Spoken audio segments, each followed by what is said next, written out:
Sebuah kisah yang berlatar di masa depan yang tak jauh dari masa sekarang. US mengalami kekeringan parah yang membuat orang-orang rela saling menghabisi demi mendapatkan air. Sebagian besar penduduk pergi meninggalkan wilayah tandus, sedangkan sisanya memutuskan untuk bertahan, percaya bahwa hujan akan segera turun dan tanaman akan tumbuh subur. Pada suatu hari, terlihat dua orang pria berusaha membuka gudang. Mereka memang berhasil merusak kuncinya, namun ketika hendak masuk, dan ya, apa yang sebenarnya terjadi? Selamat datang dan selamat berjumpa kembali bersama saya Teguh Gusto. Bagaimanapun kabar dan dimanapun berada, sepandai-pandainya menyembunyikan kebenaran, waktu akan tetap membongkarnya. Seperti biasa, saya akan bercerita, yang mana tentu saja tentang sebuah film. Dan kali ini berjudul Young Ones, sebuah film yang rilis pada tahun 2014, disutradarai oleh Jack Paltrow, serta dibintangi oleh para aktor yang sudah tidak perlu diragukan dan pastinya sudah kenalan. Baik daripada kelamaan, segera itu kopi disiapkan dan mari cerita kita lanjutkan. Ya, seorang pria galak bernama Ernest Holmes tidak segan-segan melepaskan tembakan, bahkan menghabisi orang-orang yang berani mengusik wilayahnya. Diketahui bahwa dua pria tadi adalah pencuri, salah satu yang masih hidup segera memohon ampun, mengaku hanya membutuhkan air, sembari diam-diam mencoba merogoh celana untuk meraih pistol. Namun Ernest menembak si pencuri lebih dulu. Dari kejauhan, sang anak, Jerome, mengungkapkan bahwa diri bisa membantu, namun Ernest menolak karena dia hanya ingin Jerome memanggilnya ayah, bukan nama depannya. No. Until I could... Setelah itu, Ernest membuka gudang kecilnya yang ternyata terdapat sebuah pompa. Sayangnya, mesin itu tidak berfungsi, jadi mereka harus memaksa keledai berjalan tanpa minum. Mereka memulai perjalanan untuk bertemu dengan Waterman, sekelompok orang yang memonopoli distribusi air dari sumur dalam melalui kerjasama dengan pemerintah. Ernest memberikan mereka beberapa barang dan sebagai gantinya mereka memberi air. Ernest juga mengingatkan Jerome agar jangan sampai membuat mereka marah karena orang-orang itu sangat berbahaya, jadi cukup bertransaksi lalu pergi. Ernest kemudian mencoba membujuk Waterman dengan berbicara kepada pimpinan Caleb agar memasok air ke lahannya, tapi harga yang diminta terlalu tinggi. Dalam perjalanan pulang, keledai mereka jatuh dan terluka parah karena tidak ada yang bisa dilakukan, dan kasihan melihat kondisi, Ernest pun mengakhiri penderitaan hewan itu. Jerome yang menyaksikan momen tersebut menangis, tapi Ernest menjelaskan bahwa hanya itu satu-satunya cara. Begitu tiba di rumah, kakak Jerome, Mary, menyajikan ransum. Setelah itu, Mary membersihkan piring menggunakan tanah, sementara Ernest mendengar radio dan Jerome menggambar hewan, di mana hal itu adalah hiburan untuk mereka agar bisa melupakan kondisi dunia. Malam itu, tiba-tiba Ernest mendengar suara dan buru-buru keluar, lalu menemukan bahwa Mary diam-diam keluar lewat jendela untuk pergi bersama sang kekasih. Mary! Mary! Keesokan harinya, Jerome dan Ernest pergi ke rumah lelang milik Sam untuk menawar sebuah robot bernama Simulate Shadow atau disingkat SimShaw, dan agar mempermudah saya sebut saja Sim, untuk menggantikan keledai mereka. Putra Sam, Fleming, juga ikut menawar dan persaingan sengit terjadi cukup lama, tapi akhirnya Ernest menang meski semakin membengkak itu hutang. I got a 7 split from 26 for the first time. So last of it. So worth it? Setelah itu Ernest pergi ke rumah sakit untuk menjenguk sang istri sekaligus ibu dari anak-anaknya. Wanita yang bernama Catherine itu mengalami lumpuh akibat kecelakaan. Terlihat rumah sakit ini memiliki alat khusus yang bisa membantu berjalan dengan menyambungkan kabel-kabel ke tubuh Catherine. Satu-satunya cara agar keluarga itu bisa membawa Catherine pulang adalah dengan membeli perangkat yang sangat mahal itu. Setelah menghabiskan waktu menyenangkan bersama Catherine, mereka pulang. Di perjalanan mereka melihat Robbie dan Sus bersama bayi mereka. Ernest menyindir mereka sebagai tukang minta-minta karena membawa bayi untuk mendapatkan belas kasihan. Meski begitu, setelah mengisi bensin di pom, Ernest minum sedikit air untuk membulatkan harga dan kemudian membawa air untuk keluarga Robbie. Diketahui bahwa pasangan itu sempat berencana untuk menjual bayi karena tidak mampu merawatnya, tapi Ernest menyarankan agar jangan melakukan dan berjanji akan membantu untuk mendapatkan air.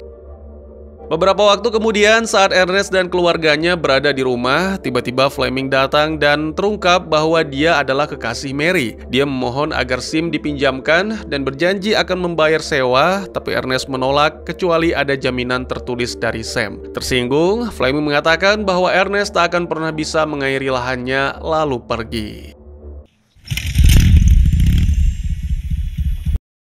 Saat Ernest dan Jerome kembali hendak bertransaksi dengan Waterman, perjalanan mereka jadi jauh lebih cepat dan mudah berkat SIM. Ernest pun mulai membujuk mereka untuk mempertimbangkan membangun saluran air ke lahannya. Setelah itu, Ernest mulai menggali pompa lamanya agar Waterman bisa memeriksa. Sambil bekerja, Ernest menyarankan Jerome untuk mulai membuka diri, mencari teman atau pacar. Ernest bahkan mengaku dengan mempromosikan Jerome ke seorang gadis dengan ciri telinganya keluar dari balik rambut. Namun Jerome mengaku tidak terlalu tertarik karena ingin berfokus untuk menjaga keluarganya. Di perjalanan pulang, mereka berpapasan dengan Fleming yang melaju dengan kecepatan tinggi. Sesampainya di rumah, Mary mencuci pakaian dengan cairan pembersih yang dimasukkan ke blower. Elah bang, orang mencuci pakai segala dijelasin. Iya, supaya teman-teman tahu kalau nggak ada air itu gimana mereka nyucinya. Oke, lanjut.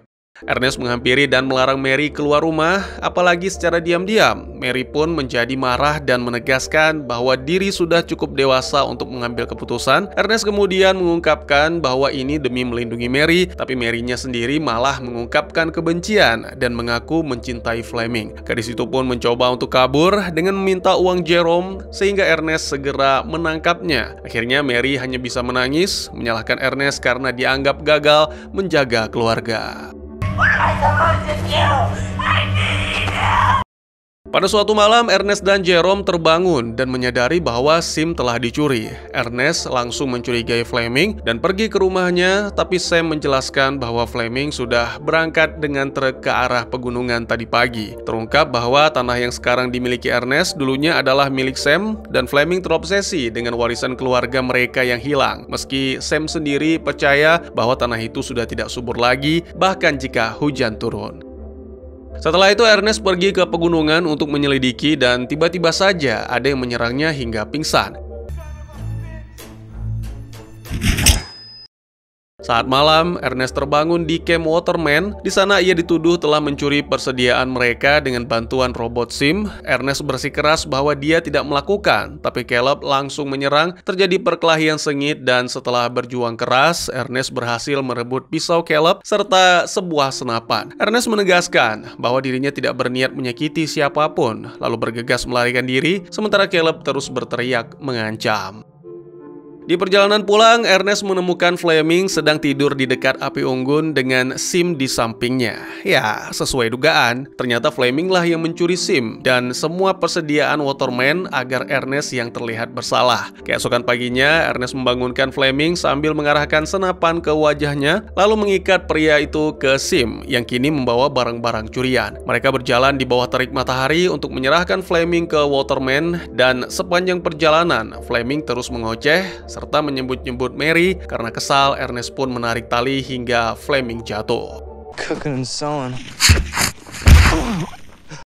Keduanya sama-sama kehausan dan nyaris tidak tahan. Fleming membujuk Ernest untuk berhenti dan minum, namun persediaan yang mereka bawa ternyata hanya minuman beralkohol. Karena dulunya pecandu, Ernest pun mulai mabuk dengan cepat. Fleming sendiri hanya pura-pura minum sambil berkata bahwa Caleb ingin menghabisinya dan mencuri SIM adalah satu-satunya cara untuk bertahan hidup. Dia bahkan menawarkan uang kepada Ernest, tapi Ernest menolak karena merasa ada yang janggal dari cerita itu.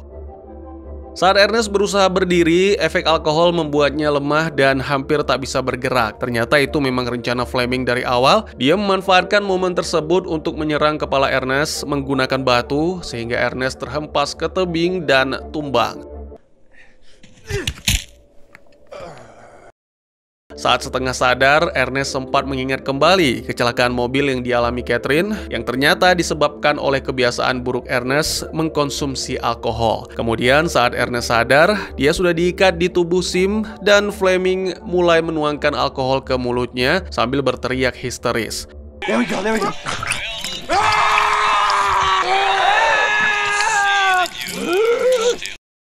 Setelah itu Fleming kembali ke rumah dan Mary melompat ke motornya untuk kabur bersama. Khawatir akan sang ayah, Jerome memutuskan untuk mencari. Menjelang malam, Jerome menemukan Sim di perkemahan para watermen dan mereka memberitahu bahwa Ernest telah tewas karena kecelakaan ketika bersama dengan Sim.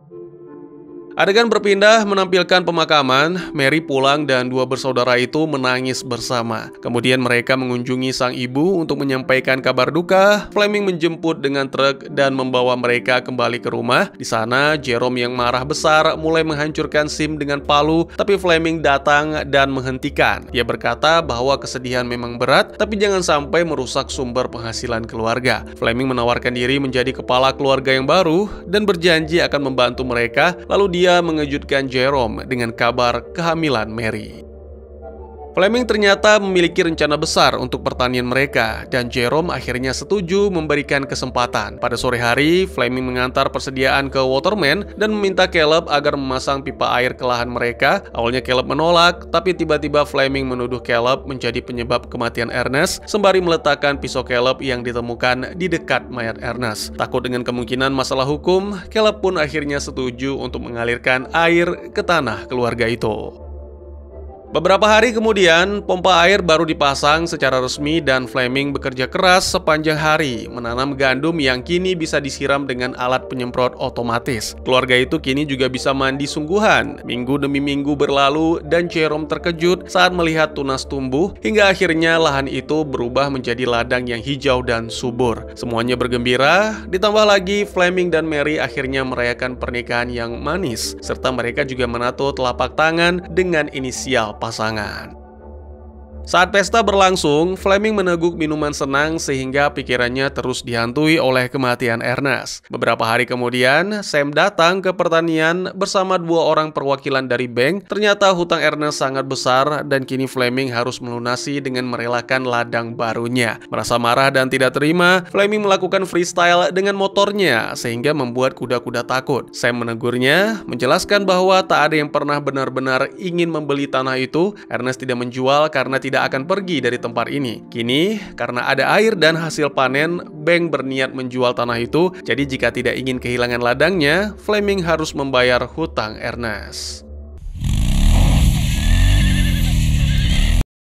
Malam harinya, Fleming meletakkan Sim di truk dan menjemput Robbie serta bayinya. Dia berpura-pura mengatakan bahwa mereka hanya akan mencari tahu harga jual bayi, tapi kenyataannya, Fleming langsung menjual bayi itu tanpa persetujuan Robbie. Panik dan marah bercampur jadi satu. Robbie meminta bayinya kembali, namun para pembeli justru melepaskan tembakan untuk menghabisi Robbie. Mereka juga menembaki Fleming untuk merebut uangnya kembali, tapi Fleming segera kabur, bahkan meninggalkan Sim dalam baku tembak itu. Jadi Sim yang tertembak menjadi error dan secara otomatis membuatnya kembali ke pabrik asal.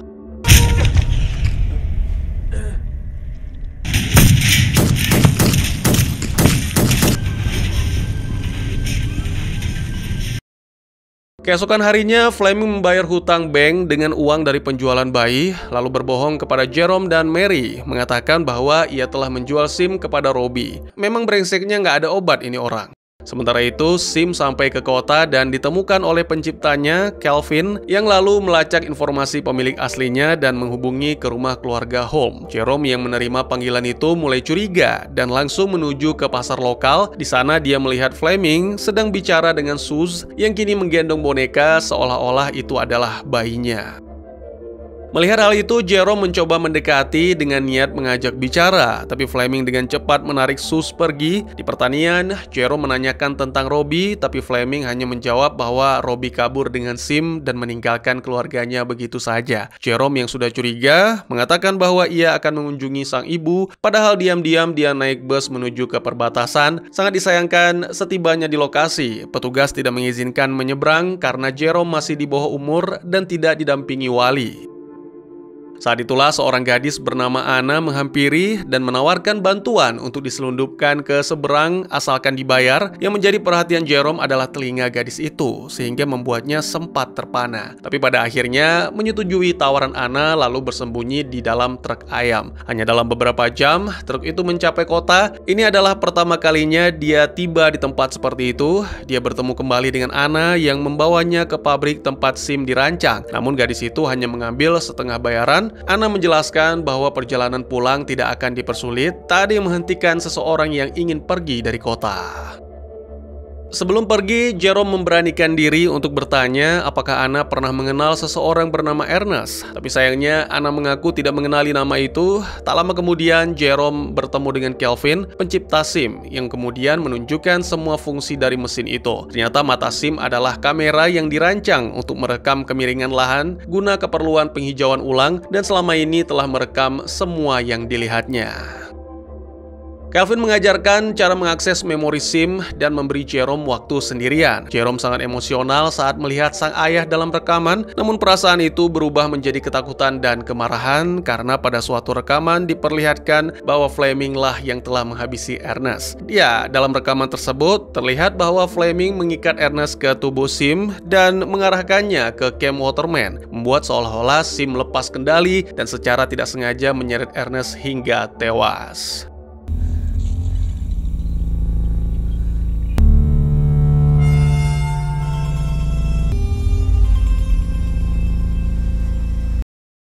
Jerome hancur melihat kenyataan itu sehingga tak mampu menahan tangis. Saat malam, akhirnya hujan turun di lahan pertanian untuk pertama kalinya setelah lebih dari 10 tahun. Jerome segera ke rumah dan bersikap seolah tak tahu apa-apa. Dia menanyakan pada Fleming bagaimana bisa SIM kembali setelah kematian Ernest. Fleming tampak bingung dan mengecek ke gudang, lalu terkejut melihat SIM berdiri di sana dalam kondisi baik. Dia menyimpulkan bahwa mungkin Robbie pasti membawanya kembali setelah memperbaiki karena merasa bersalah. Beberapa hari kemudian, Jerome benar-benar mengunjungi sang ibu dan berjanji akan merawatnya seperti yang dilakukan Ernest dulu. Suatu sore, Fleming dan Jerome pergi berburu untuk menjauhkan hewan liar dari ladang mereka. Fleming gagal mengenai sasaran dan menyalahkan senapan, lalu menyerahkannya kepada Jerome. Jerome sebenarnya tergoda untuk menghabisi sang pembunuh ayahnya, tapi akhirnya dia memilih untuk menembak seekor rusa, membuktikan bahwa masalahnya ada pada kemampuan Fleming, bukan senapannya. Setelah menawarkan akan membawa senjata untuk diperbaiki, Jerome secara diam-diam menyembunyikan senapan itu di kamar. Saat makan siang, dia mengatakan bahwa Robbie menghubungi lewat radio dan mencari Fleming. Ini membuat Fleming panik dan langsung menuduh Jerome berbohong. Mary menegurnya karena bersikap kasar, tapi Jerome tetap tenang dan mengatakan bahwa ia bicara apa adanya, sehingga Fleming pun meninggalkan ruangan dengan penuh emosi.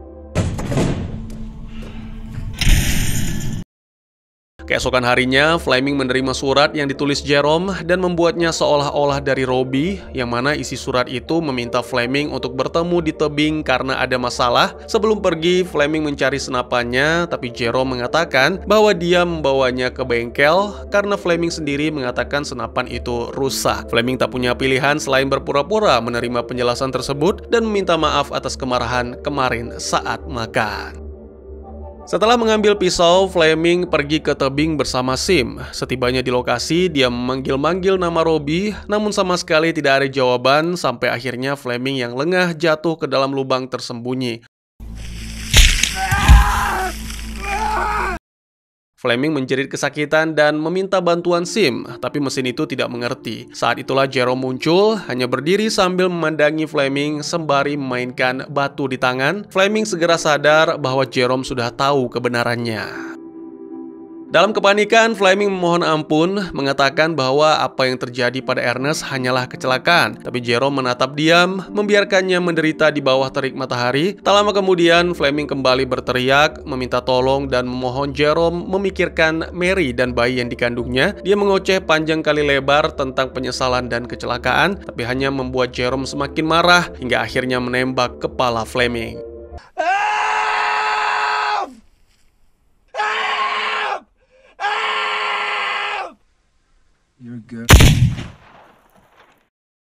Film pun ditutup dengan menampilkan Jerome yang tiba di rumah. Dia tidak memberitahu Mary apa yang sebenarnya terjadi dan membiarkan Mary percaya bahwa Fleming telah pergi meninggalkan mereka, sama seperti yang dikatakan tentang Ernest. Berkat hasil panen, kini mereka mampu membeli makanan layak dan sepakat untuk membeli alat bantu agar Catherine bisa pulang dan tinggal bersama mereka. Kemudian ditampilkan juga Jerome menghapus semua rekaman dalam SIM dan siap memulai kehidupan baru yang lebih baik.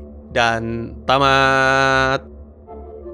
Ada film yang secara teknis nyaris sempurna, penyutradaraan kuat, akting solid, visual menawan, namun tetap terasa datar secara emosional. Film ini termasuk dalam kategori itu. Latarnya dibangun dengan apik, dunia tandus tanpa air di masa depan, bernuansa western dengan sentuhan fiksi ilmiah minimalis. Sinematografi menyapu lanskap kering dengan keindahan yang dingin, musiknya mendalam, dan akting para aktornya sangat meyakinkan, terutama karakter Fleming yang simpatik namun licik. Meskipun begitu banyak elemen dikerjakan dengan cermat, film ini tidak menawarkan keterhubungan emosional yang kuat. Temanya tentang kehormatan, tanggung jawab, dan dinamika keluarga memang ada, tapi tidak benar-benar menyatu dalam satu dampak yang terasa. Hasil akhirnya adalah film yang menarik secara visual dan intelektual, namun sulit menyentuh hati. Film ini adalah karya yang layak dihargai, tapi mungkin lebih untuk kekuatannya sebagai tontonan estetis daripada pengalaman yang benar-benar menggugah. Ya, saya pikir film ini tidak hanya menghadirkan gambaran dunia masa depan yang mengalami krisis air, namun lebih dari itu, yang menyampaikan makna mendalam tentang kemanusiaan, keadilan, dan perjuangan hidup. Dalam kondisi penuh kekeringan, manusia dihadapkan pada pilihan-pilihan sulit yang menguji integritas moral mereka. Karakter seperti Ernest menggambarkan sosok ayah yang teguh memperjuangkan keluarganya dengan cara yang keras namun tulus. Sementara itu, Jerome, sang anak, menjadi simbol generasi muda yang perlahan tumbuh dewasa di tengah kehancuran dan akhirnya mampu memikul tanggung jawab besar dengan hati yang lebih jernih. Kisah ini mengajarkan bahwa sumber daya alam seperti air, jika tidak dikelola dengan bijak, bisa menjadi pemicu kehancuran moral. Ketika air menjadi barang langka, manusia berubah menjadi serakah, licik, bahkan kejam demi kekuasaan. Di sisi lain, teknologi yang awalnya dirancang sebagai alat bantu seperti SIM, justru menjadi saksi bisu yang menyimpan kebenaran dan akhirnya membongkar kejahatan tersembunyi. Hal ini mengingatkan kita bahwa kejujuran dan kebenaran, meskipun coba disembunyikan, pada akhirnya akan terungkap oleh waktu. Melalui keputusan Jerome untuk tidak langsung membalas dendam, melainkan menunggu saat yang tepat dan memilih cara yang paling bermartabat. Film ini menunjukkan pentingnya kendali diri dalam menghadapi pengkhianatan dan luka. Keputusannya untuk menghapus rekaman dan memulai hidup baru menandakan bahwa dendam bukanlah akhir, melainkan harapan dan keberanian untuk memperbaiki masa depan adalah hal yang lebih penting. Film ini menyampaikan bahwa meskipun dunia telah hancur, nilai-nilai kemanusiaan seperti tanggung jawab, kasih sayang, dan keadilan tetap bisa tumbuh menjadi fondasi bagi peradaban baru. Pesannya jelas, perubahan ada di tangan mereka yang memilih untuk berbuat benar meski di tengah dunia yang salah. Bagaimana menurut kalian? Mungkin segitu saja teman-teman. Terima kasih buat yang sudah menyaksikan. Silahkan memberikan komentar, bertanya, ataupun merequest kira-kira film apa yang menarik untuk dibahas. Bisa lewat kolom komentar, atau buat yang malu-malu bisa via DM ke Instagram saya di @teguhgusto. Insya Allah pasti akan saya baca. Mari kita jadikan kolom komentar sebagai sarana penambah wawasan dan menciptakan jalinan persaudaraan, bukan malah menjadikannya sebagai tempat pembulian sehingga menciptakan permusuhan. Jangan lupa untuk dukung terus channel ini dengan cara share, like, dan subscribe, karena dukungan dari kalian sangat berharga bagi saya demi perkembangan channel ini. Saya Gusto, sampai jumpa di video selanjutnya. Tetap semangat, tetap bersyukur setiap hari. Dadah!